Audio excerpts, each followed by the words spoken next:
morning, ladies and gentlemen. This is J.R. Moore coming to you live from deep in the mountains of the Missouri Ozarks on Tuesday, the 30th day of July, year of our Lord 2019. Welcome to the John Moore Show. We begin our shows with the Pledge of Allegiance. I just happen to have a couple of American flags here in front of me.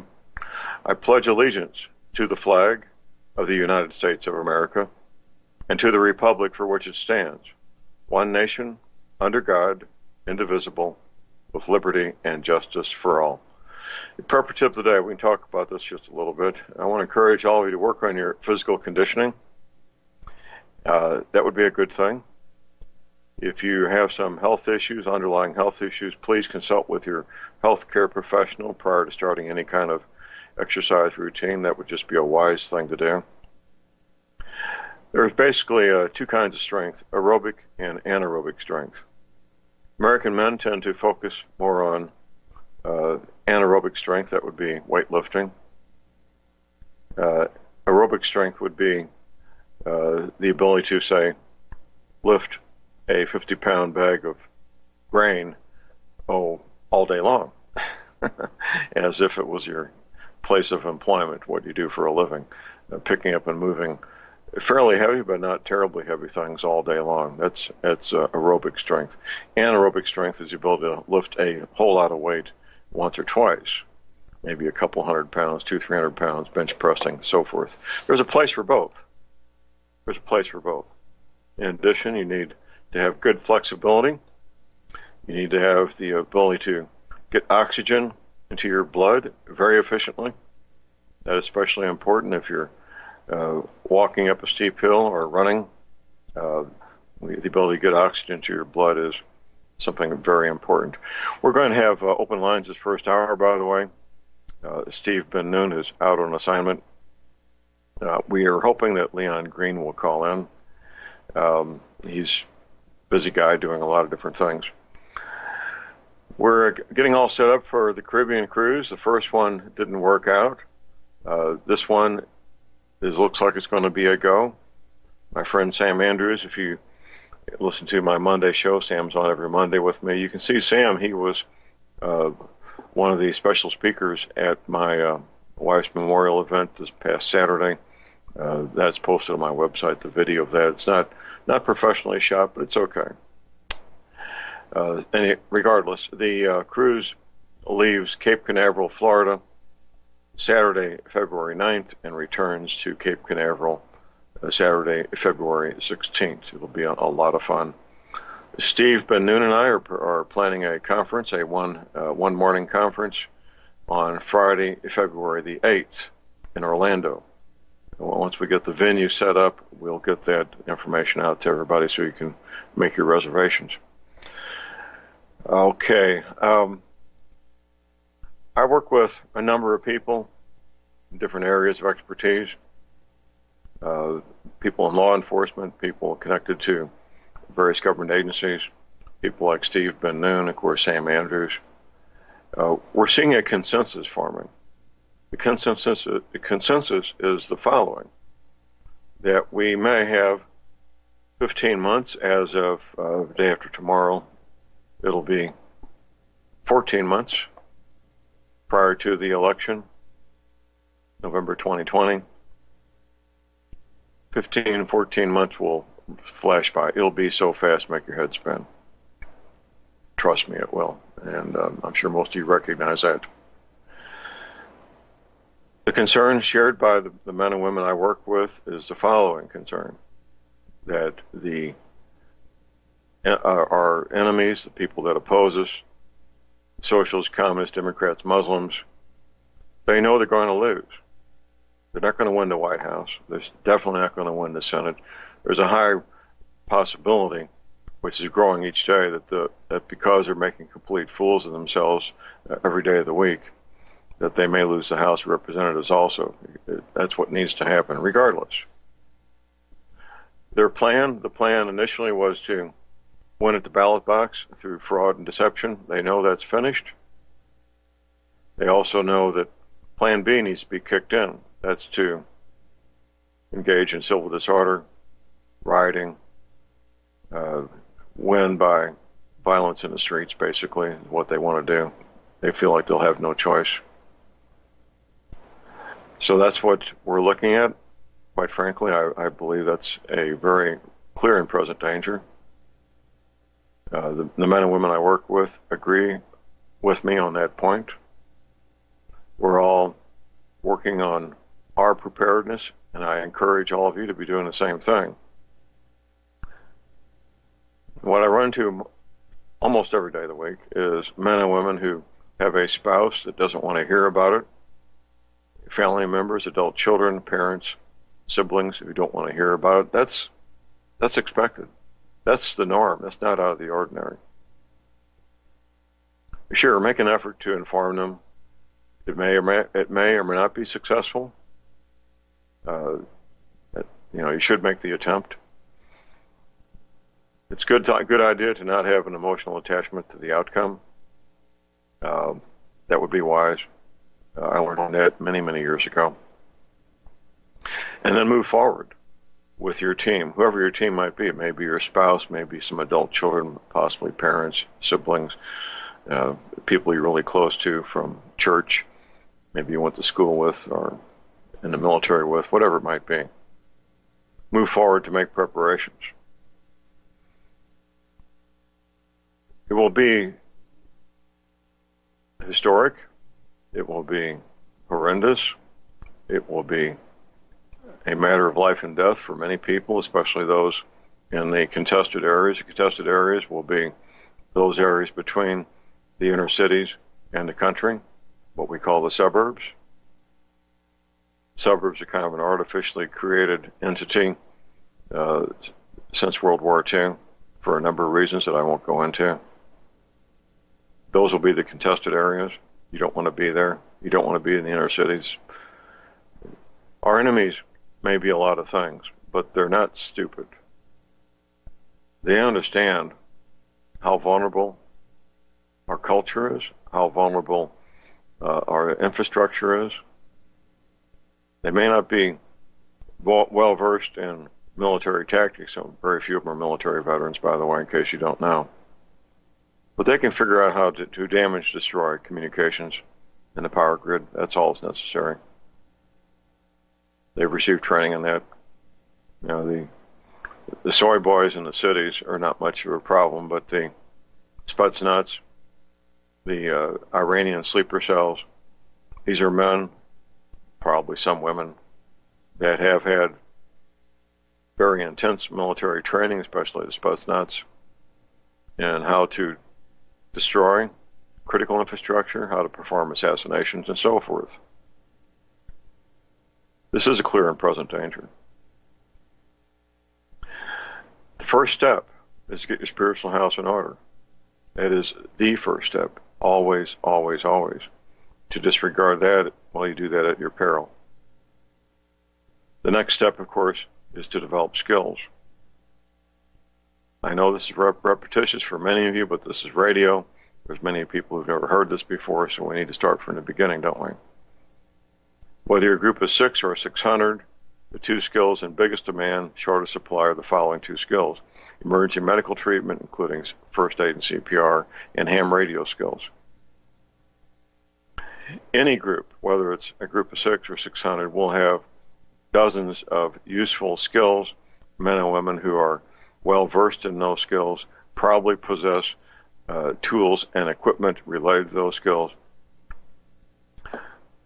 Our local preparedness group, the Vibranium Emergency Response Team, our sister group, the Davisville Readiness Group, we began about 8 years ago. We identified things like the following: men who own heavy equipment, bulldozers, backhoes, that kind of equipment. And we talked to them. We asked them if there was a tornado, if there was an earthquake, would you help our community? Without exception, they all agreed to, with the caveat that we, Vibranium Emergency Response Team, provide security for their family while they're gone, away from the home, using their heavy equipment to help rescue people, clear roadways, and so forth. That's just one example. What we're doing here is becoming a model for the rest of our county and Crawford County, Missouri. There's nothing extraordinary about our efforts. It doesn't take a whole lot of money. Really, it doesn't. What it does is take, half a dozen men and women who are dedicated, want to get something done to help their community, which of course helps their families. That's the reason I do it. I'm providing a safe haven for my family. Hopefully they can get here in time. I don't know if they will or not, but if they do, I'll have a safe haven waiting for them. And just move forward, putting the pieces together. Meet once a month. Set up training once a month. Collect money from whatever sources you can get it from, donations primarily, maybe yard sales, whatever it takes. Once again, it doesn't take a whole lot of money. It takes determination. It takes time. A volunteer group like this, it's like herding cats. It really is. It's easy to get people to show up if you're paying them a salary. That's pretty simple. Doesn't take a whole lot. Get people to show up when you're not paying them anything. Now that takes some talent and some time and some organization and leadership skills. It takes all those things, but it can be done. Our little area out here is very lightly populated. There's places where you can drive for a mile or 2 miles and not see any place a human being has ever been, by all appearances anyway. Going through the national forest. I live in the national forest. Lightly populated. Our zip code, which is about the size of, about several times the size of Washington, D.C. Washington, D.C. is only 10 square miles. We only have 200 families here. We just sent out a postcard to every family last week. They were being mailed a week ago today. 200 postcards, 200 families in our entire zip code, which is way more than 10 square miles. You can do this. You can do it. If you're just focused on your own team, well, then that's where your focus needs to be. Make sure your team has a safe haven, a place that provides adequate, safe, sanitary shelter, warm enough to stay comfortable in the winter, hopefully some protection against the heat of the summer in somehow, some way, a good supply, preferably unlimited supply, of potable water, a 2-year supply of food with the ability to grow more. I was talking to one of my neighbors at the memorial service Saturday. They've got a very nice greenhouse that they built, and they're growing their own fruits and vegetables there, and they can do that year round. What a great resource that is for their family. I recall going to the Biltmore Mansion there in Asheville, North Carolina. They've got a greenhouse. It seems like it's almost half the size of a football field. I don't recall, but it was the biggest privately owned greenhouse I've ever seen, as far as a greenhouse for somebody's home. I've taken that 2 or 3 times, by the way. It's not the largest home in the United States, but it makes the White House look like a country cottage by comparison. I compare it to as far as the architecture and the building materials to Union Station in St. Louis, which is a train station. All granite construction, beautiful, massive structure. Getting back to the premise of Civil War number 2. Well, first of all, as the old saying goes, civil wars aren't. They aren't civil. No, they're brutal. They're barbaric. The most recent examples we have took place in Central Europe and Bosnia. Absolutely brutal, barbaric things that went on there. If you don't know that, you need to educate yourself. What's coming at us?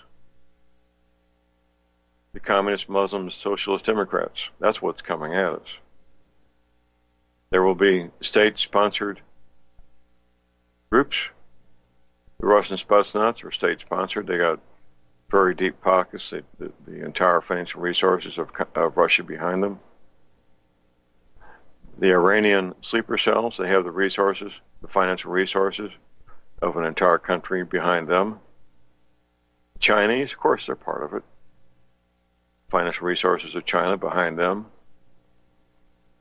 George Soros money is in there already. We already know that, don't we? At my website, right near the top, we've got these blocks of 3. You'll see a map of the United States, red and blue. These indicate counties. The counties that voted for President Trump in red, the counties that voted for Hillary in blue. Mostly red, isn't it? There's a short article I wrote there with a couple of references that you can read a couple of different books. I mentioned, let's see here, who do I mention? Book by Tom Kaczynski. The title of his book is The Coming Civil War. He's written 1 or 2 other books. I hope to be reading them soon. And then there's Matt Bracken. Matt Bracken has done some excellent work, and I encourage people to read Matt's books. Let's see if I can find that here real quick. Matt Bracken. It's M-A-T-T Bracken. And I'm not seeing it right this moment. Oh, here we go. Matt Bracken. His website is enemiesforeignanddomestic.com. I say again, enemiesforeignanddomestic.com. He's written several books and a number of excellent articles that I do recommend. I know for myself, I can instantly recognize that the author is writing from experience and not doing research and trying to figure out stuff that he or she never did before. Matt definitely writes from experience. I'm calling this field training exercise Tet Offensive for a reason, because we'll get to that after the break. Stay tuned, we'll be right back.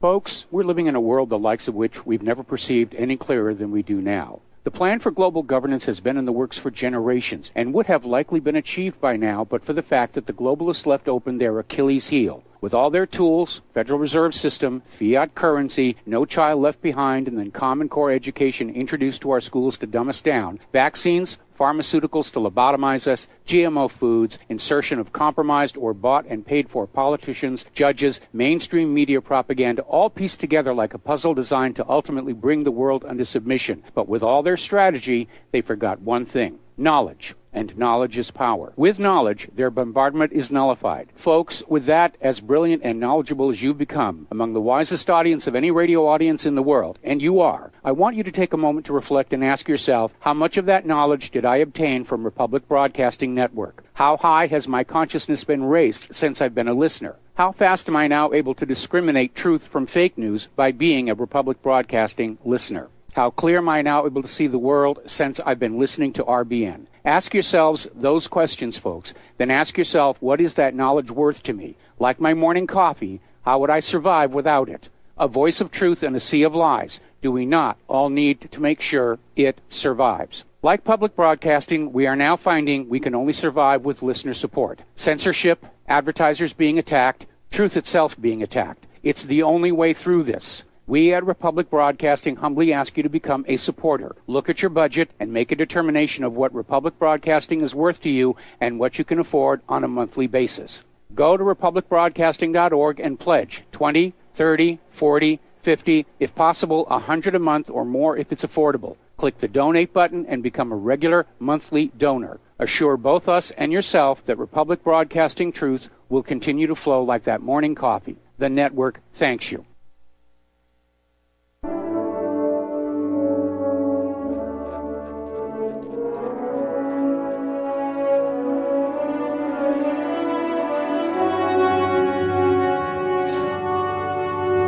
All right, we're back, ladies and gentlemen. J.R. Moore here on Tuesday, the 30th of July.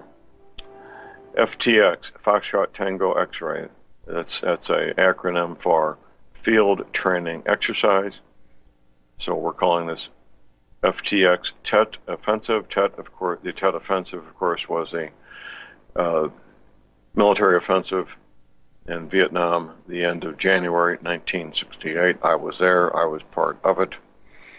The event had been planned at least a year in advance.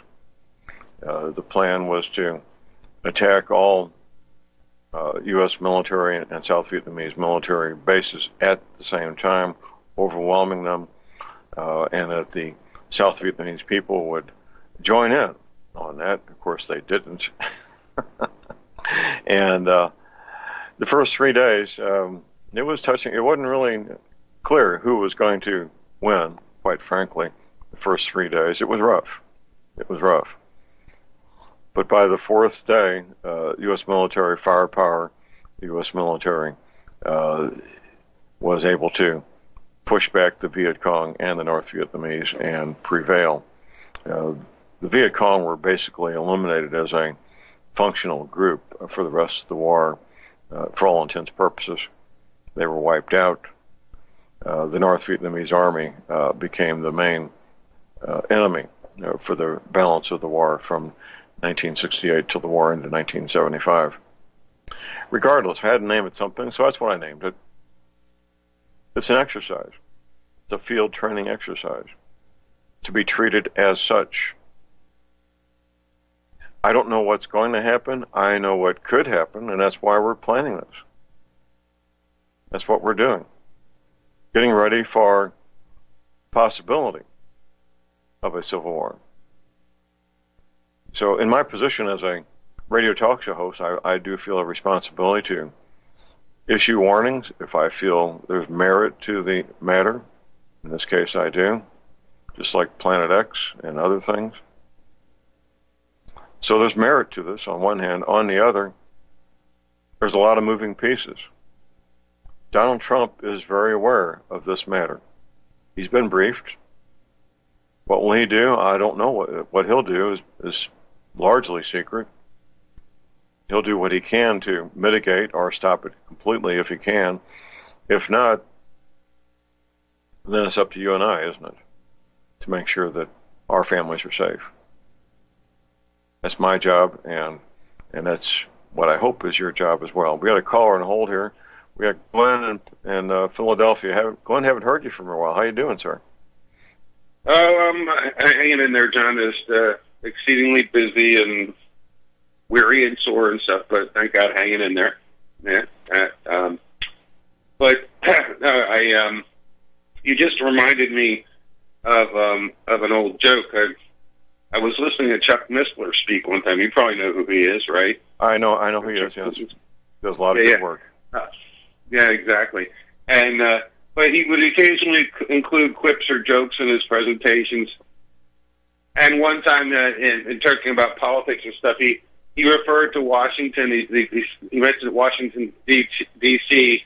was known as 20 square miles surrounded by reality. And which it made everybody chuckle. But I thought, wait a minute, 20 square miles, something sound right. And I noticed he had it twice the size. It's only 10 square miles, but go ahead. No. Everybody makes this mistake. That's what's hilarious about this. Originally, Washington was to be a square 10 miles on a side, 10 by 10 by 10. 10 miles. Well, that would be 100. That would be 100 square miles. It was 10 by 10. Bingo. That's it. I had to look up. But I just thought it was funny that Chuck Missler obviously hadn't thought it through, because the man was like an engineering genius. Graduated from Annapolis, was an Air Force officer. Went to the Naval Academy. Somehow ended up an Air Force officer. Rescued Western Digital from bankruptcy. Surely he knows that 10 times 10 is 100. But I just thought that was funny. But I just was looking on Wikipedia. Apparently, the size of Washington D.C. today, I guess, is 68 point something miles, square miles today. All right. I guess, yeah. But I noticed you had mentioned that before. I thought, this is funny. Everybody knows there's something about the size of D.C., but people tend to say 10 miles, 20 miles, whatever.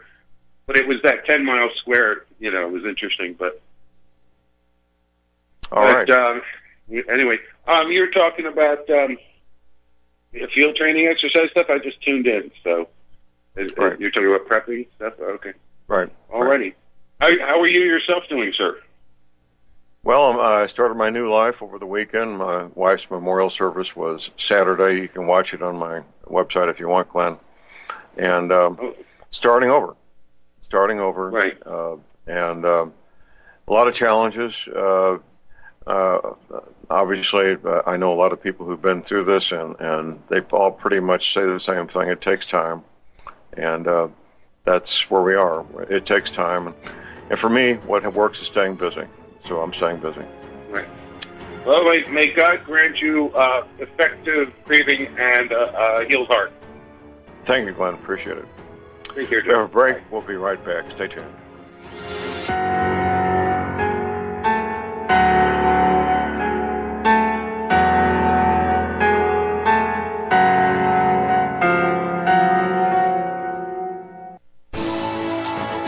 You are tuned in to the Republic Broadcasting Network.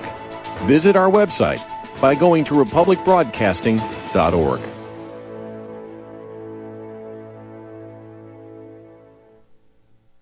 Ladies and gentlemen, J.R. Moore here.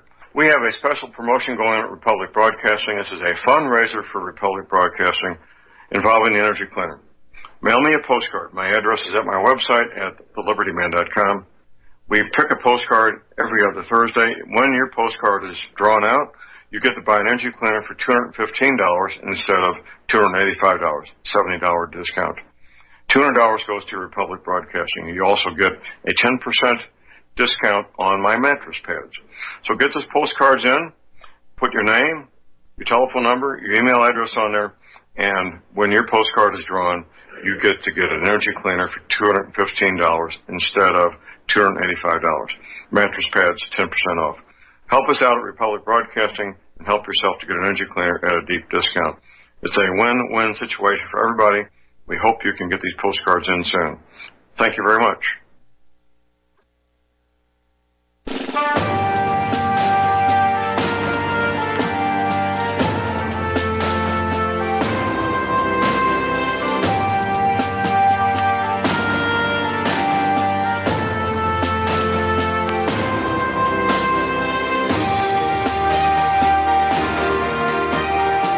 We're back, ladies and gentlemen, on Tuesday, the 30th of July. My website is thelibertyman.com. That's thelibertyman.com. We all like to have peace of mind. That's why we do many things we do. Stock up on food, make sure we got a properly inflated spare tire in the automobile, things like that. Gold and silver coins could be part of that, should be part of it. At my website, you'll see a nice red box with a gold ribbon on it. Just click on that. You'll be at Steve Hunt's landing page for Swiss America. You can contact Steve. Give him a call at 800-630-1491.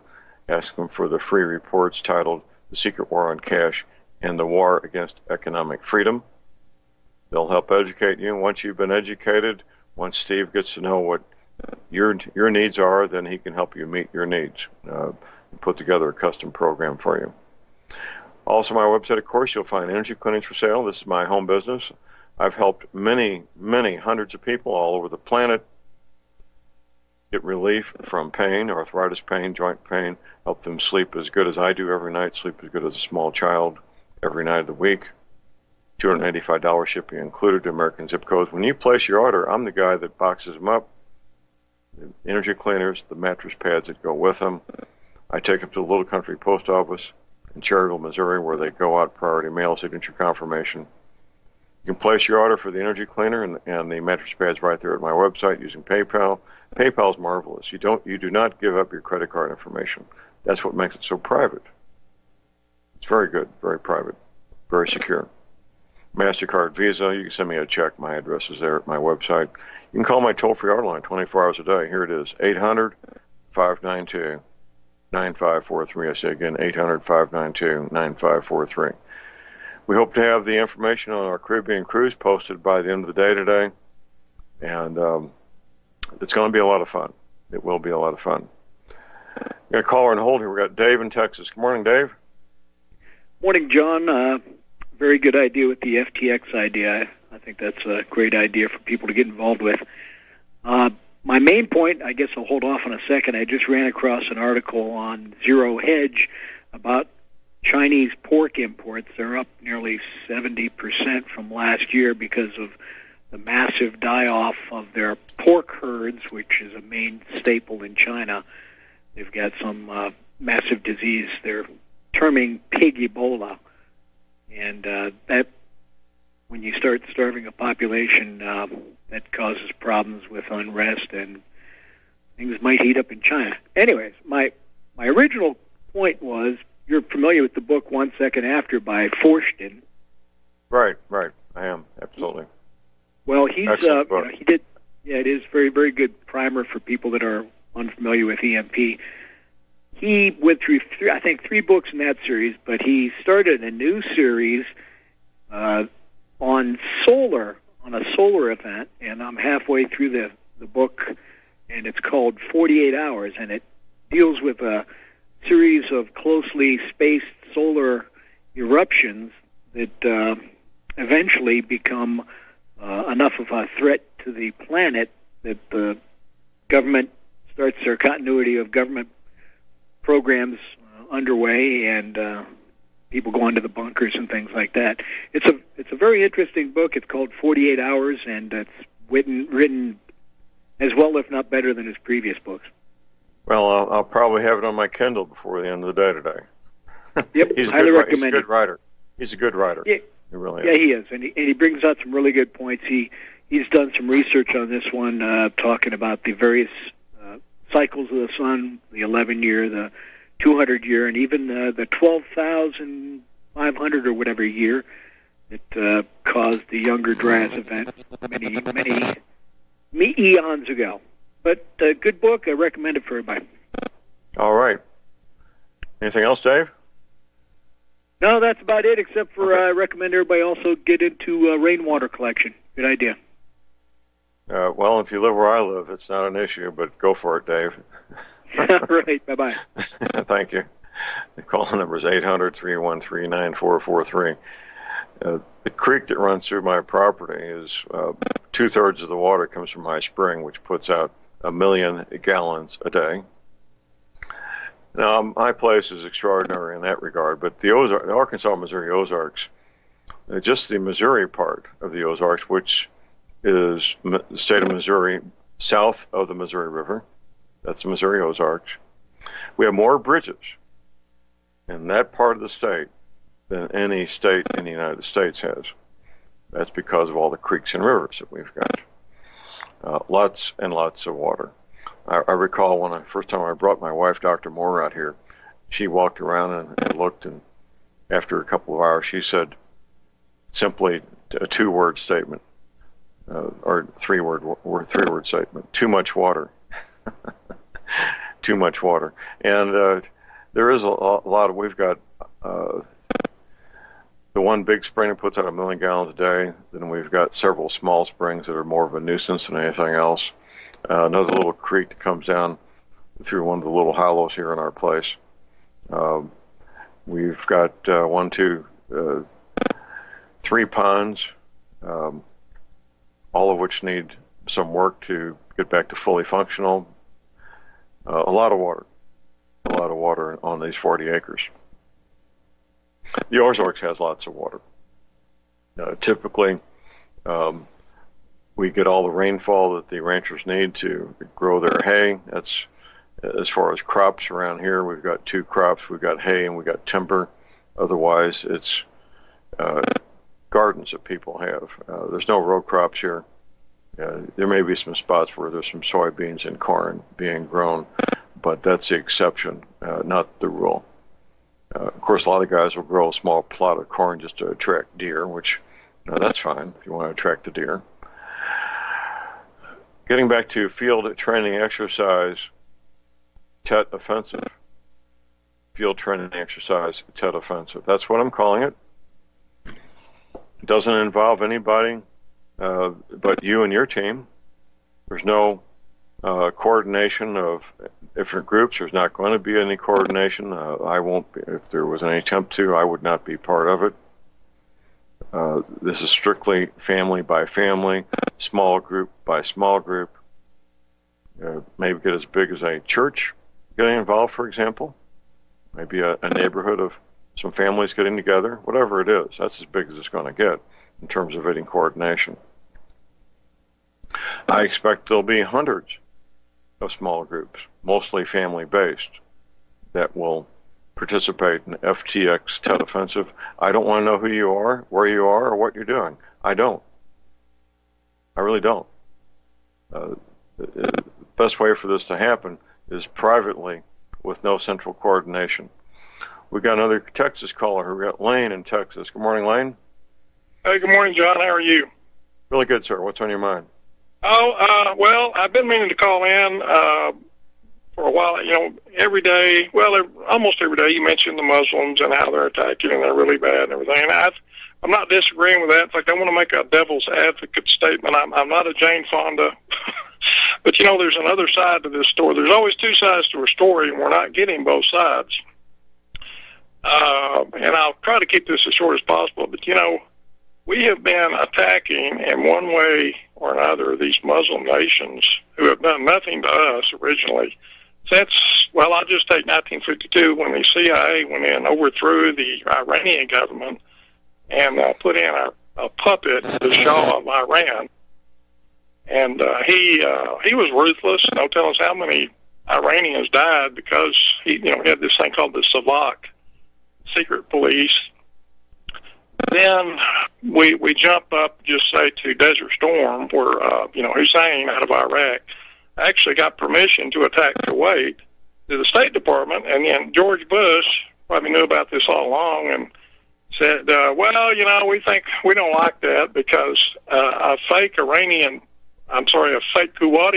princess, who was a diplomat's daughter, wasn't a princess at all, testified before Congress that those mean Iraqi Republican Guard were coming into the hospitals and pulling babies out of the incubators and throwing them on the floor, and Congress says, yes, we must attack Iraq. I know. Get them out of Kuwait. She was quite the actress. A very tearful false testimony that she gave. Yes, it was just it was just like the Gulf of Tonkin incident that never happened and led to the deaths of 58,000 of our guys. Anyway, then you got 9/11. Well, anybody who studied this seriously knows that the Muslims did not have anything to do with that. It was all staged.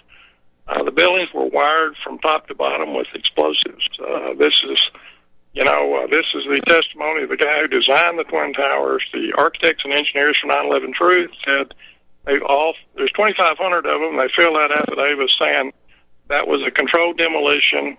The whole thing was to turn the press, the TV, Hollywood against the Muslims, so we'd go over there and attack them in their own backyards, and then we have the nerve to call them terrorists because they shot back at us. So my bottom line is, why are the Americans so shocked that after 50 plus years of attacking these people, they finally got up on their hind legs and fought back at us, and we call it terrorism. And I'm not for that. I'm just telling the other side of the story. So I don't want to have a lot of people throw hate at me because, the Bible says there's two sides to every story in Proverbs, and you're not getting but one side. Right. Well, I can't find a whole lot to disagree with in your statements there, Elaine, because what you're doing is basically reciting facts of history on one hand. On the other, the families, the men and women listening to you and I this morning, they did not initiate these attacks against the Middle East and the Muslims, on one hand. On the other, the men and women listening to you and I talk will be the recipients of the pushback. And so we need to prepare for the pushback from the Iranian sleeper cells and all the rest of it, the communists, socialists, Democrats, Muslims. We can argue until the cows come home about how this all got going. That doesn't change the fact that it's coming at us like a freight train out of control that we need to prepare for. The engineers who signed have become part of the getting to the bottom of what happened on 9/11. These are credentialed engineers who graduated from real universities with real engineering degrees that basically say the government's story about what happened on the 11th day of September 2001 can't happen. That's very powerful testimony and very real testimony that gets no mainstream attention and very little these days, very little attention from the alternative media for any number of reasons. So I agree with what you're saying, your historical documentation, Elaine. Thank you, on one hand. On the other, it doesn't change that our enemies mean us harm, and we need to get ready for it. Well, I agree. You can't, somebody's coming at you, you got to defend yourself. But I just think it's important to hear the other side of the story because, you never hear it. You never hear it on our end. Not that much. Not that much. All right, well, thanks for the time. Lane, thank you for the call. The call number is 800-313-9443. Yes, the events of the 11th day of September 2001 were, of course, they were orchestrated and involving people who were not Muslims. There were Muslims flying those airplanes, and airplanes did hit those buildings, and they were flown by mostly Saudi Arabians, on one hand. On the other, those aircraft did not cause those buildings to collapse. It can't. It can't happen. In fact, those buildings were specifically engineered to absorb the impact of commercial airliners and not collapse. That was part of the engineering that went into building those structures. I don't want to dwell on that too much because it's while interesting, while it's important, it's off topic. The topic is getting ready for what's coming at us. And that's where field training exercise jet offensive comes in. Getting ready for what's coming at us. The historical perspective is important, and I expect people to educate themselves, but we're not going to do it here this morning, at least not any more than we have already. It doesn't have to be complex. It doesn't have to be expensive. And I'm not sure what's happening here with my audio. Regardless of your budget, regardless of your time, there's things you can do. If you live in a situation where potable water is an issue, we'll figure out cost-effective ways to do that. You get a hold of 2-liter soda bottles and rinse them out thoroughly and fill them with water. You do not want to use milk jugs. You really don't. It'll end up being a big mistake. The plastic used for milk jugs will deteriorate, and you'll have water everywhere in a reasonably short period of time. We got a caller on hold here. We got John in Texas. Good morning, John. Hello, morning, sir, Mr. Moore. I have a comment about 9/11. You know Dr. Judy Woods? I've interviewed her on this show. You have, and how much credence do you give to her hypothesis about the collapse of the buildings? That she's adding. Oh, okay. What Judy Wood does is add 2 and 2 and get 5. She begins with a premise that certain things have been done in a laboratory setting involving what could possibly become weapons in the future. And then she offers evidence of what happened and puts 2 and 2 together, saying, this happened, these kind of things took place in a laboratory, and therefore these may have been the weapons used. I think it's an interesting argument. I don't really dwell on it because I don't need to. I know that there's similar technologies, very small. Nuclear weapons can be the size of a tennis ball, in case you don't know, John. There's several ways that those buildings could have been brought down. The bottom line is, whether it's Judy Wood's hypothesis or other known existing technologies involving explosives, one or the other brought these down. It wasn't airplanes. That's off the table. Anybody can look this up and talk to any fireman. Firemen are trained to know what different temperatures, different things burn at. Now, I'll ask you, John, what is jet fuel? Tell me what it is. Jet fuel is mostly it's kerosene. It's kerosene. And what's the maximum temperature that kerosene can burn at? Let me think. It's 1,200 degrees Fahrenheit. 1,200 degrees Fahrenheit can't melt structural steel. It can't. No. John, we got a break. Anything else? That's all. I already knew about that. Okay. Well, thank you. Kerosene, but we'll be right back. Stay tuned, everybody.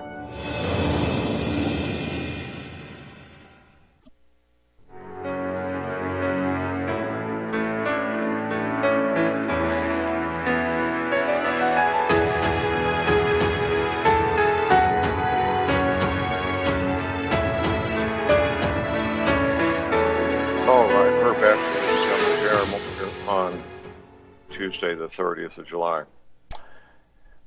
It's interesting to see and it's very predictable, the areas that men focus on when it comes to preparedness and the areas that women focus on. There's some overlap and some distinctive differences, and that's good. That's the way it's supposed to be. That's okay. Women tend to focus on the day-to-day. How do I prepare meals? How do I preserve food? How do I keep clothes clean? How do I keep the home and family clean and sanitary? How do I take care of health and nutritional needs? That's expected, and that's what should happen. The men tend to focus on things like, how do I keep the family car or truck running? How do I protect the family? How do I take care of maintenance needs around the ranch, around the hobby farm, whatever those things might be? And the two really are very compatible, one with the other. And one, quite frankly, is no more important than the other. Obviously, if criminals are trying to attack your family, that's a very clear and present danger. On one hand, on the other, improper sanitation can lead to illness and death. So they both have equal importance. And I respect that. That's the way it is. That's the way it should be. That's why I talk about all kinds of things. We have Firearms Monday talking about all those related matters, but then I'll bring up things like Maytag ringer washers. What's that got to do with preparedness? Well, if you start wearing dirty clothes, you'll find out pretty quick what it has to do with preparedness. That will lead to other issues. Initially discomfort and body odor, of course, but eventually other issues will come up when you don't have clean clothes, when it comes to sanitation and health and so forth. So all these things work together. They really do. The beginning point is knowing that you need to do these things. How do you have clean clothes when the power grid's down, when there's no hot and cold running water under 40 pounds pressure? How do you do that? How do you make sure you've got all the potable water you need when the community water service is no longer working? How do you take care of eliminating human waste? That's a big deal. There were entire villages wiped out because people couldn't separate the human waste from the drinking water. Oh yeah, this has happened, and it'll happen again. It will happen again. Prior to everybody having access to clean drinking water, we had a tremendously higher rate of infant mortality. And that will happen again also. The things that will kill most people most of the time won't be bullets. It will be bad drinking water and related things, not getting access to the medications people need to stay alive. That's why we talk about the oils. The essential oils can substitute for prescription pharmaceutical products. We got a top of the hour break. We hope to be back with Leon Green. Stay tuned. All right, we're back, ladies and gentlemen. J.R. Moore here on Tuesday, the 30th day of July. The prepper tip of the day, I want to encourage all of you to get your physical conditioning squared away. It's going to be different things for different people. We all have a different starting point. We all have different goals. So the first step, if you have any underlying health conditions, is to talk to your healthcare professional prior to doing anything out of the ordinary physically. And once you've got any guidelines from your healthcare professional, then begin. First thing to do is to decide what your goals are. Keep them reasonable. Make sure they're attainable goals. Not, if you start out as a couch potato and you decide you want to be an Olympic athlete in some event, that's not necessarily all that attainable or reasonable. Probably not. No, you need to be incremental and have goals that are within the realm of reality. That's where they need to be, within the realm of reality. It may be just losing weight, which is no small thing. Many people struggle with weight for their entire lives. They do. And you may be one of those people. You may not be. People struggle with other health-related matters, other physical fitness matters, injuries they've had over the years, various health concerns they've had over the years.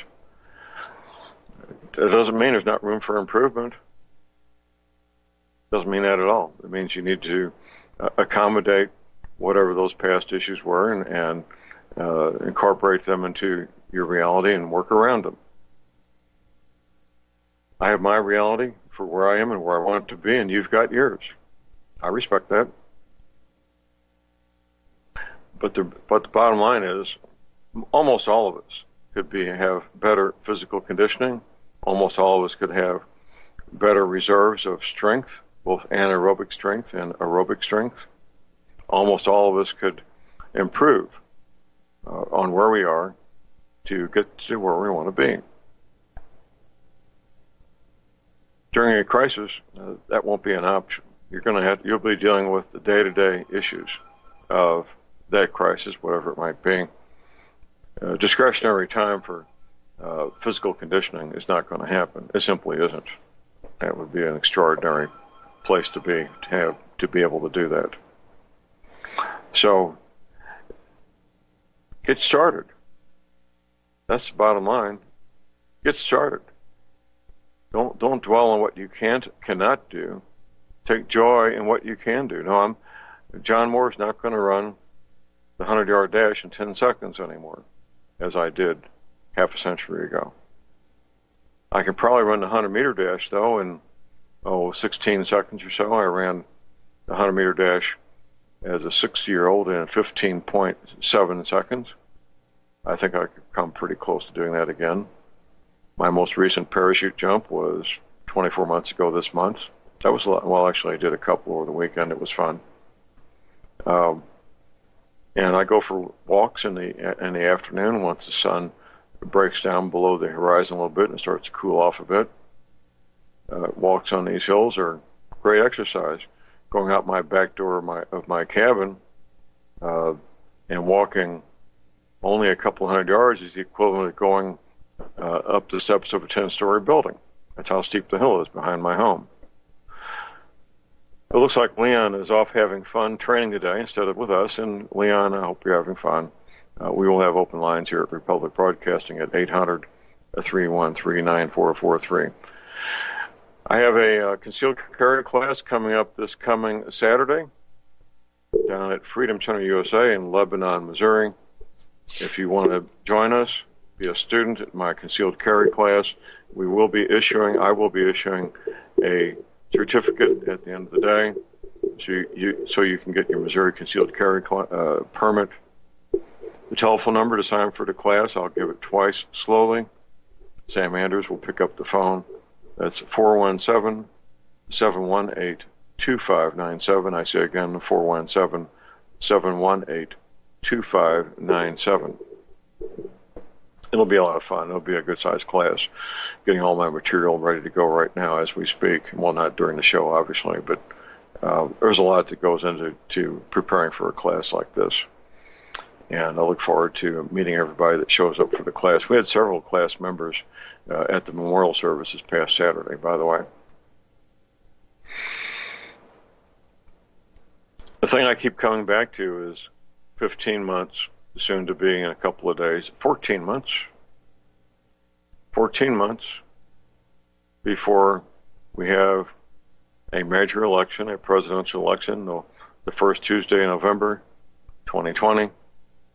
Well, that sounds like a long way off. November 2020? Hey, 14 months doesn't sound too far off to me. That's what it'll be. Let's see, the first of the month is day after tomorrow, Thursday, the 1st of August, day after tomorrow. Yeah, that will fly by. What can you do in 14 months? That's the question. You can do a lot. You can get your first aid CPR training. You can get your ham license. You can establish a safe haven. It may or may not be exactly what you want, but it'll be there for you. Preferably a place where you got all the potable water you need, a neighborhood of people who think that hunting and fishing and gardening are God's gift to mankind. That would be important. Neighbors that know each other and trust each other. You don't want to live in a place where there's upholstered furniture in the front yard. You don't, seriously. And beer cans everywhere. And a couple of vehicles up on concrete blocks in the front yard. That would not be a wise choice. Now, a place where people take care of their property, take care of themselves, take care of each other. That's the kind of neighborhood you want to be in. A good distance from a major city, obviously. You can acquire the things you need. What are you going to need? Well, you're going to need seeds for gardening. You're going to need food, a 2-year supply of food, preferably. If you don't have potable water on the premises, you need to have a way to filter whatever water is there. Berkey gravity feed water filters are a good choice. I offer those for sale at my website, of course. Medical supplies. There's 2 parts to that. One is getting the biggest supply you can of whatever pharmaceutical products there are, which is not going to be easy. If they're psychotropic drugs, it's not going to happen. Just forget about that. There's no doctor that's going to put his license on the line for you. That's not going to happen with psychotropic drugs, painkillers. But many other prescription pharmaceutical products, the doctor will write scripts allowing you to get extra supply. It'll still be limited, probably no more than a few months. That's optimistic. So what can you do? Well, learn to use the oils. Leon's not here, obviously. We talk every Tuesday about doTERRA essential oils, about 2 editions of the same book titled Modern Essentials. The 5th edition, which you can still get on eBay. The 10th edition came out last fall. Between the 2 books, you'll have the information you need to start substituting one at a time. You don't want to do it all at once. Substituting oils for the prescription pharmaceutical products. That way you can have a lifetime supply of oils where you can only have a 1, 2, or maybe optimistically a 3-month supply of pharmaceutical products. There will be millions of people die simply because they no longer have access to the pharmaceutical products they take every day.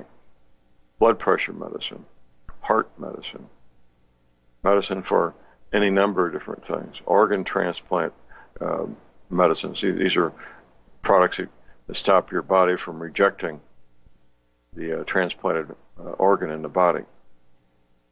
There's dozens and dozens of pharmaceutical products people take every day of the week to keep themselves alive. And when those are gone, they'll die because they didn't know this was coming. They didn't prepare in advance. They didn't get the supply of doTERRA essential oils to substitute and take the place of the pharmaceutical products, and they die. How many people take insulin every day to stay alive? Yeah. Millions of people, millions of diabetics all over this country take insulin every day of the week to keep themselves alive. We got a caller on hold here. We got Jerry in Texas. Good morning, Jerry. Good morning, John. I was going to call in a little earlier, but I wasn't able to. About water. I don't know if I mentioned this to you or not. I have on 2 or 3 shows. Back in the era of that Haitian earthquake. They had problems with cholera outbreak. I got curious about that, so I did a little research. It's amazing what you can find on the internet just pretty easily. I was curious about cholera and the whole deal. Well, I found out that it is it's, I don't remember if it's viral or I guess it's or bacteria. It is a very big bacteria. You can take a T-shirt, for instance, fold it double, and strain dirty, contaminated water through that T-shirt, and it will strain out cholera. Make it safe. Something I wasn't aware of, and I don't know how many people are, but well, the T-shirt method will do that, but it won't take out other smaller things that can harm you. So I wouldn't recommend that. Go ahead. Well, this is true. However, it seems like when water shortage comes up and you have sanitation problems, that seems to be one of the biggest problems you have. Now, I just want to throw that out. In a water shortage situation, everybody should look at composting toilets. These you can build yourself or you can buy them. Basically what it does is separate the solids from the liquids, and they virtually odor-free and takes no water. And you start considering how much water is used every time you flush a toilet. It adds up real quick. Right. Well, California is responsible for that. We got here in my area, we got these 3-gallon toilets like we do all over the country, which I typically have to flush twice frequently. So we use 6 gallons to flush. But we still have a lot of 5-gallon. There's still a lot of 5-gallon flush toilets in our area also. A licensed plumber that comes in and sees one of those high volume toilets here in Texas, by law, they're to confiscate that, put one of those low flush toilets in, and then take a hammer and destroy a good toilet. Well, here in Missouri, you can still buy 5-gallon flush toilets in Missouri if you want to. They're reused, but they work perfectly.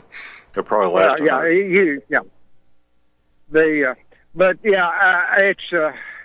It's so much of this stuff makes you wonder who is responsible and what monetary gain that come out of some of these what do you call them, nefarious laws and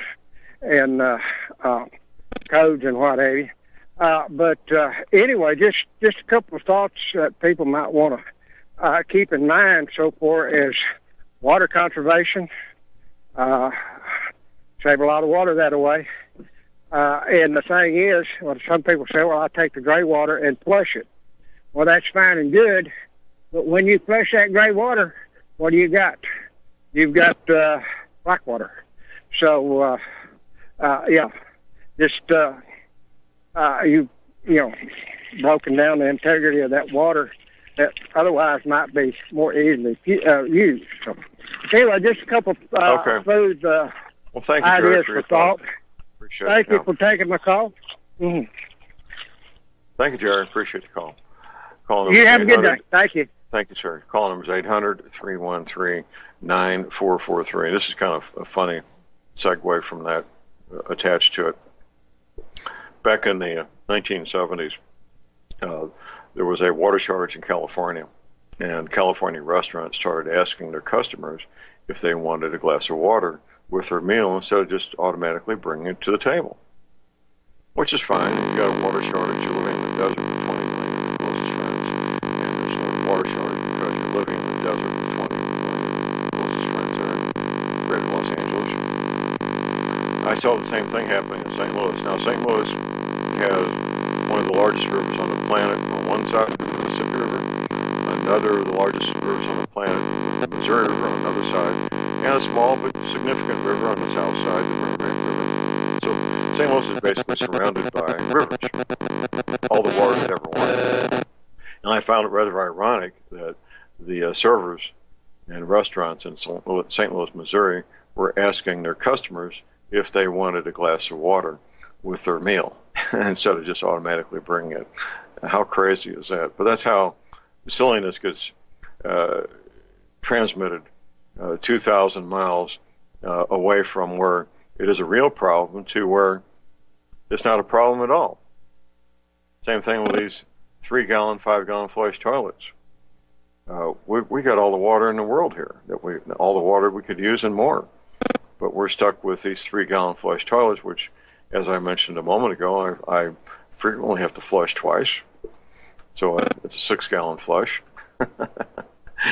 And I'm sure many of you find yourself in the same situation. But if you want to have a 5-gallon flush toilet here in Missouri, you can have one.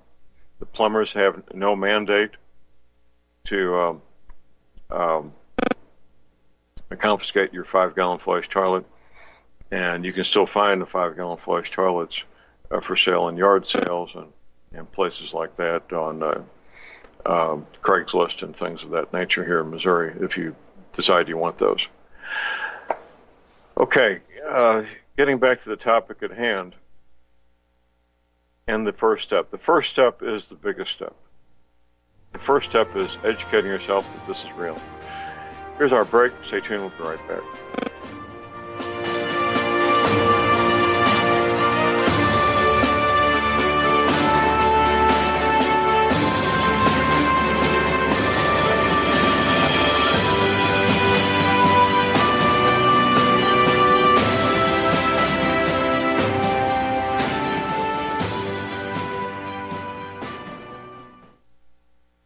Folks, we're living in a world the likes of which we've never perceived any clearer than we do now. The plan for global governance has been in the works for generations and would have likely been achieved by now but for the fact that the globalists left open their Achilles heel. With all their tools, Federal Reserve System, fiat currency, no child left behind, and then Common Core education introduced to our schools to dumb us down, vaccines, pharmaceuticals to lobotomize us, GMO foods, insertion of compromised or bought and paid for politicians, judges, mainstream media propaganda, all pieced together like a puzzle designed to ultimately bring the world under submission. But with all their strategy, they forgot one thing: knowledge. And knowledge is power. With knowledge, their bombardment is nullified. Folks, with that, as brilliant and knowledgeable as you've become, among the wisest audience of any radio audience in the world, and you are, I want you to take a moment to reflect and ask yourself, how much of that knowledge did I obtain from Republic Broadcasting Network? How high has my consciousness been raised since I've been a listener? How fast am I now able to discriminate truth from fake news by being a Republic Broadcasting listener? How clear am I now able to see the world since I've been listening to RBN? Ask yourselves those questions, folks. Then ask yourself, what is that knowledge worth to me? Like my morning coffee, how would I survive without it? A voice of truth in a sea of lies. Do we not all need to make sure it survives? Like public broadcasting, we are now finding we can only survive with listener support. Censorship, advertisers being attacked, truth itself being attacked. It's the only way through this. We at Republic Broadcasting humbly ask you to become a supporter. Look at your budget and make a determination of what Republic Broadcasting is worth to you and what you can afford on a monthly basis. Go to republicbroadcasting.org and pledge $20, $30, $40, $50, if possible, $100 a month or more if it's affordable. Click the donate button and become a regular monthly donor. Assure both us and yourself that Republic Broadcasting truth will continue to flow like that morning coffee. The network thanks you. It's happening, ladies and gentlemen. We here at RBN are working with Front Sight Firearms Training Institute to bring our audience the best in combat, tactical, and defensive firearms training. Whether you're a private citizen who is new to firearms, or you have a concealed weapon permit and want a level of training that surpasses what you've received from your local gun range, Front Sight provides priceless education and skills taught by seasoned law enforcement, military, and private citizen instructors to levels that far exceed law enforcement and and military standard. With nearly 1 million responsible citizens trained from every town, city, and state from across the United States, Front Sight has bolstered the Patriot movement to a whole new level. Contact Dan Sutterfield by phone at 573-762-2356 or 573-465-2356 or shoot him an email at domedan, DOMEDAN, at hotmail.com. This is a limited time opportunity. Don't miss it.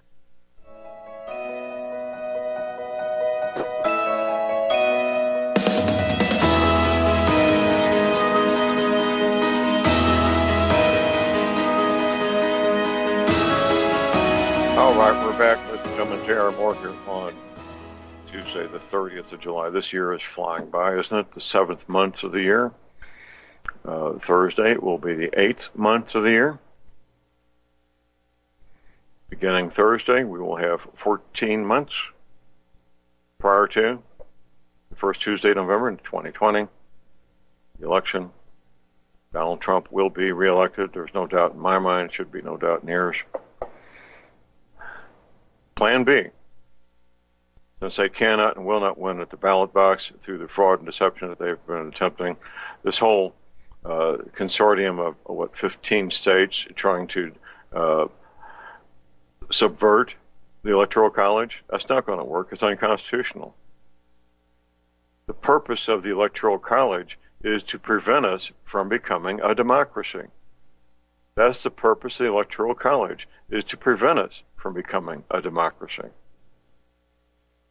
course, that's what the socialists, communists, Democrats, Muslims want, is for us to be a democracy. I don't want to live in a democracy.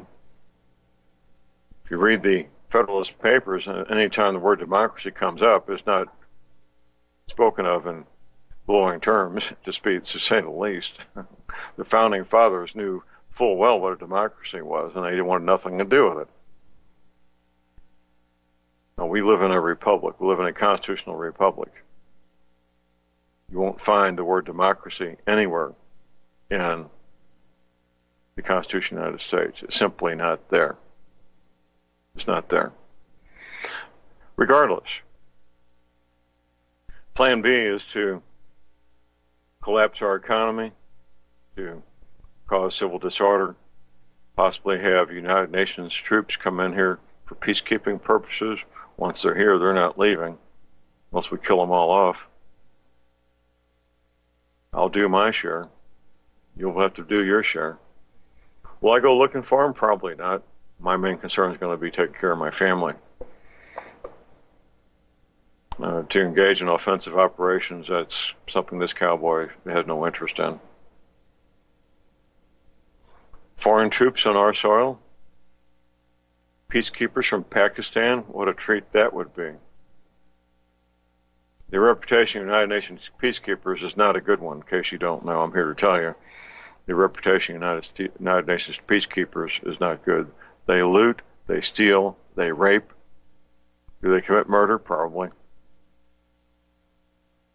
That's what they do. Will they come here? Well, most likely they would end up in California first. I can see that happening very easily. United Nations peacekeepers coming to Missouri would be a huge mistake for the peacekeepers. They would find out very quickly that they're not welcome. Now, in the inner cities, they may be welcome for a while. I don't know what would happen there. I think after a reasonably short period of time, they would wear out their welcome very quickly. So the first step, once again, is to educate yourself. Now, on my website, if you want to keep up to date on what's going on, we have a section there called Open Source Intelligence. A friend of mine I met in a homicide investigation I was doing. He's prior law enforcement. He's also a former counterintelligence agent with the U.S. military. He's now retired. He does this every day, puts this together, gets it posted. It's a lot of work. It's a lot of work, and you can benefit from his work by going to my website at thelibertyman.com and reading it. Just about every day we have, some days he'll miss, but just about every day you will get a new a collection of articles from all over the world posted there. I was talking to Stephen Ben Noon a couple of days ago. He's on assignment today. That's why he's not with us. Leon Green is off doing some adventure training someplace. Something I'm probably jealous of. I don't know what it is this week. Leon does a lot of adventure training and not so adventurous training. Leon will be with us on the cruise. Sam Andrews has tentatively made a commitment. It's not firmed up yet. He'll get the dates today. I'll be talking to him and see if I can get a firm commitment out of Sam. You'll meet men and women that you would never, ever meet otherwise on this cruise. Seriously, you will.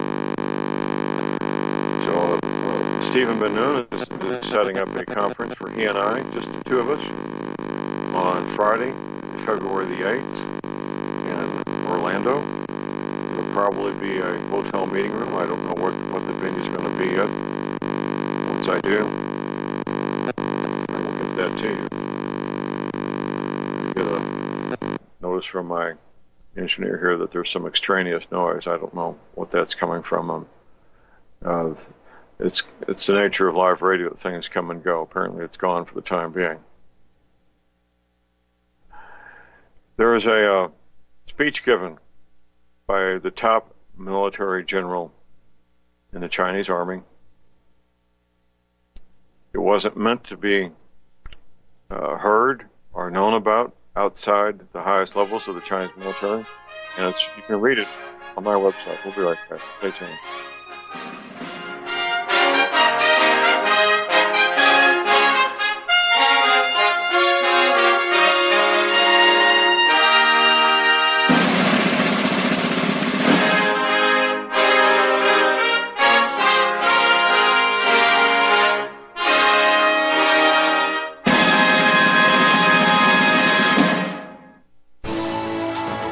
You are tuned in to the Republic Broadcasting Network. Visit our website by going to republicbroadcasting.org.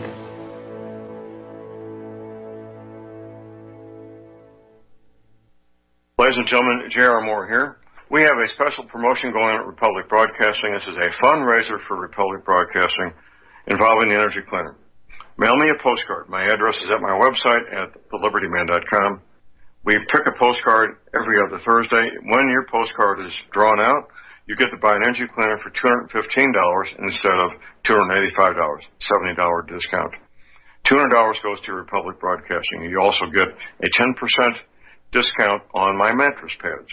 So get those postcards in, put your name, your telephone number, your email address on there, and when your postcard is drawn, you get to get an energy cleaner for $215 instead of $285. Mattress pads, 10% off. Help us out at Republic Broadcasting and help yourself to get an energy cleaner at a deep discount. It's a win-win situation for everybody. We hope you can get these postcards in soon. Thank you very much.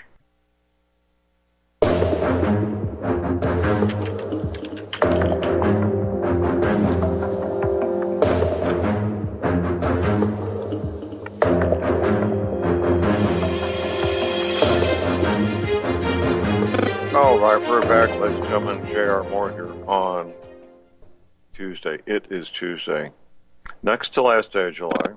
How about that? My website is thelibertyman.com. That's thelibertyman.com. Now smartphone compatible. That was a challenge. Tim Spencer was up to the challenge.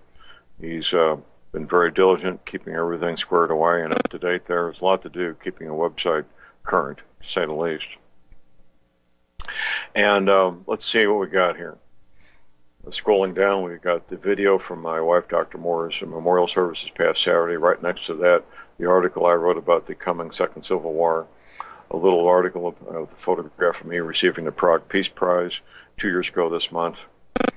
Right, and then next roll down, we've got the DVD from the presentation I did in Cincinnati a few weeks ago on Saturday, May the 11th.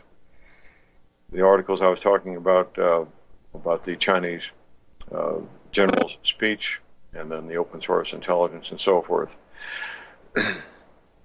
Lots there, lots of things. Scrolling down a little bit farther, something that's real important this time of year, the ultraviolet index. Most people don't know that such a thing even exists. I would say maybe one adult out of 100 knows that there is such a thing as an ultraviolet index. Very important. Skin cancer is not a fun thing to deal with. In case you don't know, it's not. You can educate yourself. You can put any zip code you want in there, and the Environmental Protection Agency will let you know what the ultraviolet index is for that zip code to that particular day. It's a good deal. Also, my website, if you have issues with arthritis pain, not sleeping well at night, joint pain, you need an energy cleaner. Simply, you do. I shipped one to Canada yesterday, along with a queen-size pad. Or was it a king-size? No, it was a king-size pad. I shipped to Canada yesterday. I ship these things all over the planet. I offer a 90-day money-back guarantee. You can use PayPal. You can use MasterCard, Visa. You can send me a check. I pack, this is my home business. When you place your order, I pack them up and I ship them. I do everything I can to make this as easy as possible for people to get their life back. You want to get your life back? You're tired of waking up tired? And it's right. It's all right there at my website. The energy cleaner, the mattress pads. You can study up on it. Place your order right there using PayPal, MasterCard, Visa. You can call my toll-free order line 24 hours a day. Don't try to contact me through my toll-free order line. That's not wise. My toll-free order line is 800-592-9543. I say again, 800-592-9543. My passion is to help people be safe. I've been this way basically all my adult life, going back to Vietnam, when I saw firsthand, right in front of me, the tragedy of what war really means to men and women, boys and girls. I don't want to see my fellow countrymen go through that. I really don't. I think it may be inevitable. I hope it's not. I pray it's not, but everything I see tells me that it may very well be inevitable, that my fellow countrymen will go through these kinds of hard times, similar to war, if not actual war itself. That's why I do what I do. It's my passion. And there's a lot of work that goes into this, hours a day, every day of the week, to educate myself, to make the connections I need to make, to find the witnesses, to interview the witnesses, get this information to you. It's a passion. And you can benefit from my passion. There's lots of educational material at my website to help you understand what's going on, why it's going on, how it's going to affect you and your family. You can benefit from this. And you should. You should. So wake up and smell the coffee, ladies and gentlemen. My reality is my reality. It may or may not become yours, but all I can do is make it available to you, and then that's your choice to make use of this or not make use of it. That's your choice. I respect that. I do not have an emotional outcome. I should say an emotional attachment to the outcome of your accepting or rejecting this information.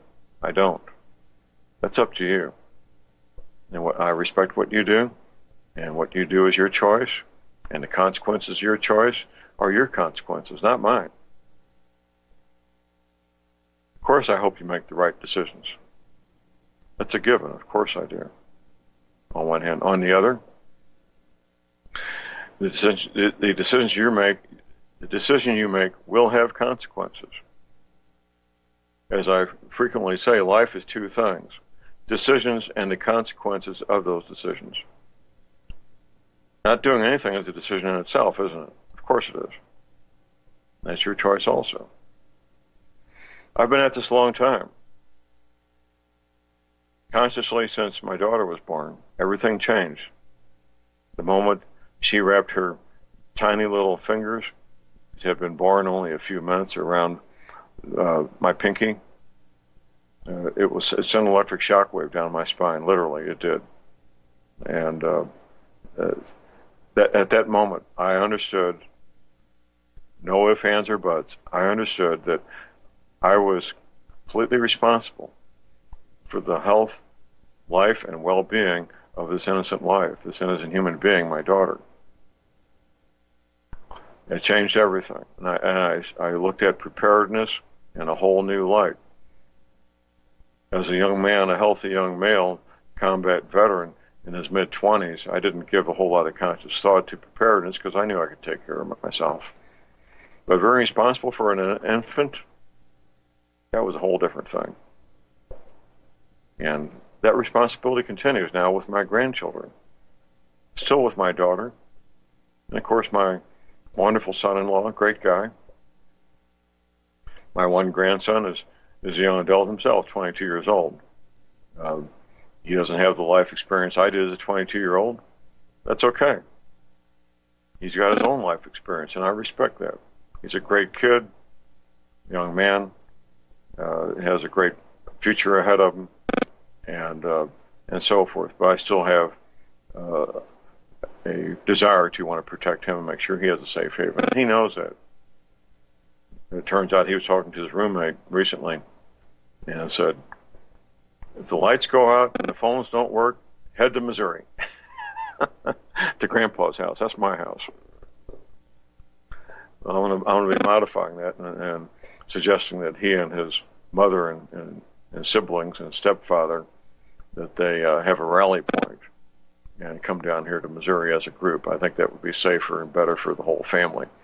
So I'll be probably putting ink on paper letters to the family members to emphasize that, hopefully get their attention, and have them take action to set up a rally point where the family can convoy down here together in 2 vehicles, maybe 3. And I'll set up protocols and put things in place to make that a better chance of being successful. That's what I'll do. I've done these things before. I can do it again. The plan they have now is workable, but not the best. Your family needs a plan too. It's not unusual for families to be spread out north, south, east, west in this country. In fact, it's about as much the norm as not. It's quite common for families to have siblings, adult children, parents spread out among these 50 states. It doesn't mean it's hopeless. It means you need to make provisions to take care of each other, look out for each other. That's what it means to me. And I will do so. Obviously, if there's people spread out in many different states, it becomes a logistical issue to deal with.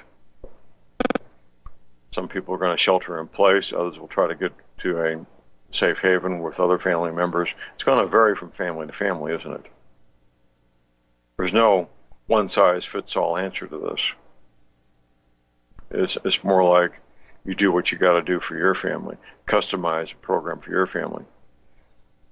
I do private consultations, by the way, if that's something that is an issue for you. You want a private consultation. I do that. And the details are at my website at thelibertyman.com.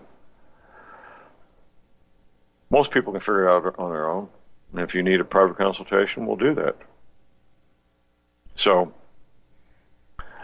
getting back to the first step, it has to become real in your mind.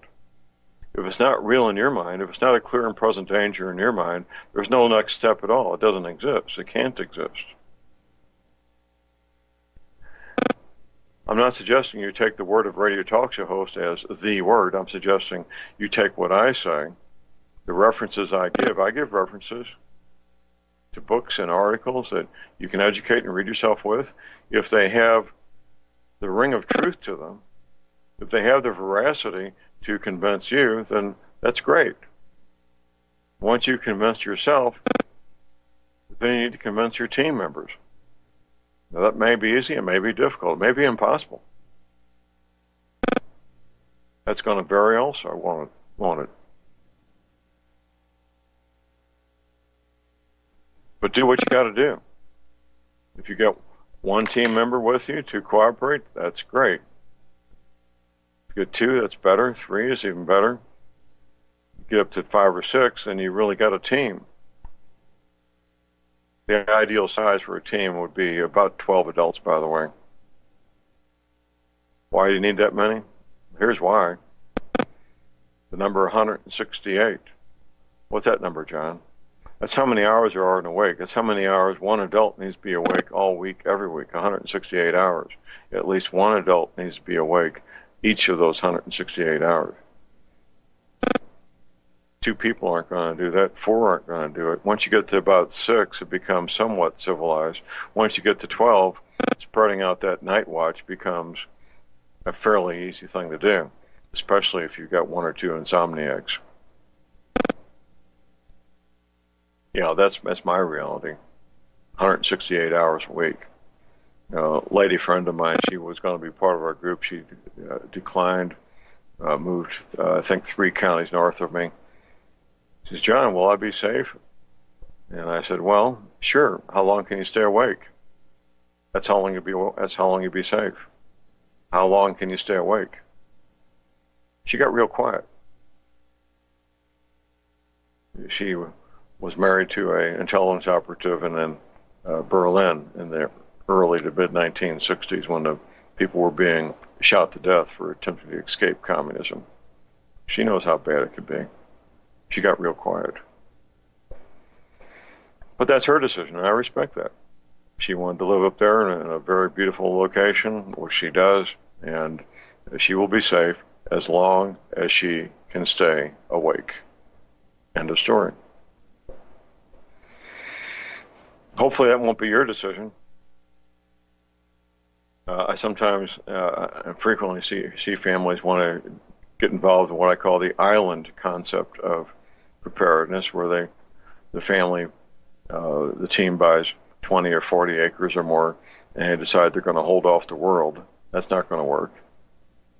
You need to be part of a community that looks out for each other, a community that takes care of each other. That's what works. And that's what will happen out here in these outlying areas. These communities will come together as communities and look out for each other as communities. First responders will still be first responders. The deputy sheriffs, the paramedics, the firemen, they'll still be first responders. Even if they're not being paid, they'll still be the first responders. Because that's who they are. The deputies will still do the work as deputies, even if they're not getting a paycheck. The paramedics will still do the work of paramedics, even if they're not getting a paycheck. Maybe not as efficiently, maybe not as well. So if the communications are down, it's not going to be very well at all, but they'll still do what they do, because that's who they are. Time to get started is now. You can do a lot in 14 months. I'm going to start saying 14 months. It'll be 14 months in a couple of days. You can get the basics out of the way. Your first aid CPR training, your ham radio license, ham radio equipment. You need some first aid supplies also, obviously. And move on from there to establish your safe haven. Get that safe haven just as good a condition as you can in 14 months. It may not be beautiful, it may not be luxurious, but it'll keep you alive. That's what the purpose of safe haven is. It's not fun sharing sleeping space with a bunch of other people. I've done it. I've done it hundreds of times in the Army. It's not fun, but you do what you got to do, don't you? And if it takes sleeping in a room with other people that you're not related to, then you do it. And as material becomes available and other shelter becomes available, you improve your shelter so you can have some privacy in your sleeping space. Improve your sanitation conditions as you can. Improve your cooking and food storage conditions as you can. It'll be a work in progress.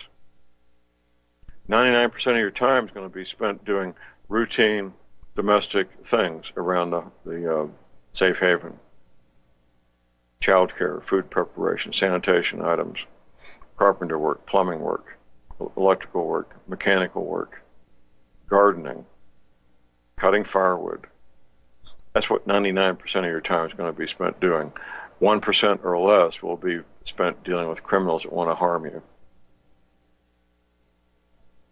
That's assuming you've got a safe haven in a good location. If you're trying to do this in a suburban area, good luck. That's all I can say. Then that could be reversed. It would not be a pleasant experience. It would not be a pleasant experience. The location of safe haven is critical. You need to be away from urban, suburban areas. Bottom line, you really need to be away from urban, suburban areas. You don't want to try to live a life like Charlton Heston in Omega Man. That would not be wise. One of my favorite movies, by the way. And of course, Charlton Heston, I did provide security for him one day. We got a break. Stay tuned. We'll be right back.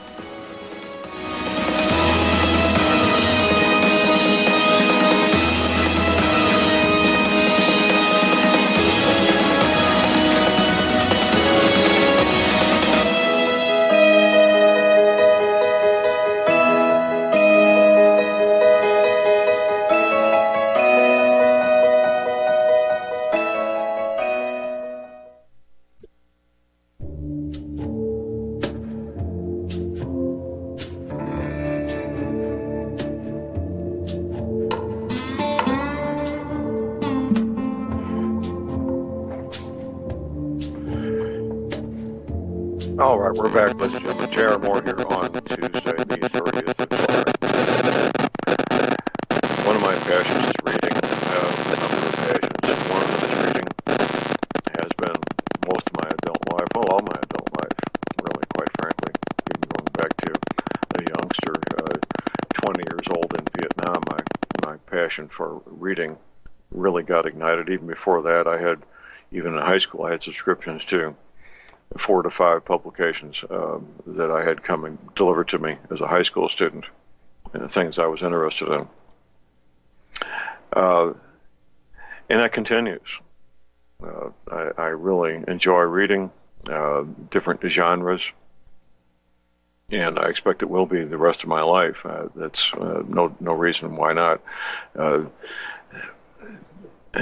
was a time when I was anguishing over if I had to say, for example, live on a sailboat. What in the world would I do with my books? Oh my! It would take a really big sailboat to hold my books. Well, now with Kindles, that's no longer an issue. I could have, I believe, 2,000 books in my Kindle. Amazing. This technology. Yesterday, I had to renew my liability insurance to be a concealed carry instructor, my NRA liability insurance. And a few years ago, it would have been a frenzy of filling out ink on paper forms, faxing them to the insurance company, mailing a check overnight mail to the insurance company to get everything in place by this coming Saturday. Yesterday, what did I do? Point, click, click. It was all done online in less than 15 minutes. Everything. And so there's some aspects to this new world of technology that we have that are really helpful and really convenient. I have to admit, they are. And I'm no IT guy by any stretch, but I can get by okay doing the things I need to do on the internet. Let's make use of it while we got it. Absolutely, let's do that. Make use of it to help you get the skills you need, to help you get the tools and equipment, supplies you need. Why not? Of course, make use of these things. Now, I know many of my listeners do not have internet access, and if they get by okay without it, that's fine. God bless them. Being out here in this remote area, it's a big help to point, click, click, and have a big brown or the big white truck, FedEx or UPS, bring whatever I ordered to my door a day or 2 days or at the most 3 days later in most cases. Very helpful. In the meantime, we've got 14 months to get the skills. The skills are the most important thing. after the most important thing, which of course is spiritual preparedness, the next most important thing is the skills. Once you get the skills of ham radio under your belt, first aid, CPR, then it's time to move on to other skills, isn't it? Gardening, animal husbandry, maybe doing mechanical work on your vehicles. That's it for the day. Get medical supplies, your engine cleaner, essential oils. Now, while you can, your final ammunition. Never ever get guns. Please do a fun, safe, productive day. And God bless America.